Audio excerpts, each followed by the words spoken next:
While the freedom of expression is a fundamental right, it is paramount to observe that your enjoyment of that freedom should not be at the expense of the freedom of your fellow citizens.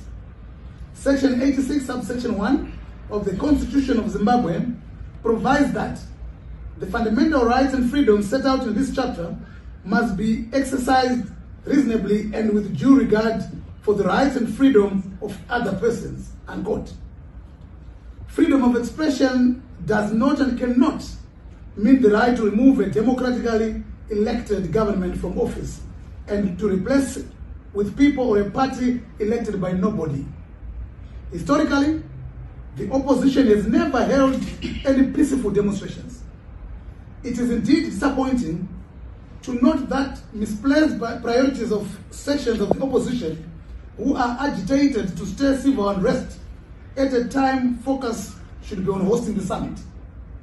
The timing of the push for demonstrations is not surprising. It has historical footprints. We have always witnessed the penchant to mobilize for demonstrations around regional and international events. This SADC Summit was therefore not going to be an exception. It is clear that the organizers seek to provoke a heavy-handed response from government, which they assume would attract global attention and put Zimbabwe on the spotlight. We have been through such episodes before and are prepared for the same. The attempts at rendering the country ungovernable would be met with befitting responses.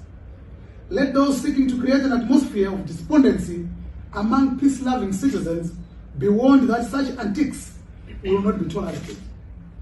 Fellow Zimbabweans, we assure you all that peace and security is guaranteed. Spoilers and anti-development-minded forces shall be dealt with decisively.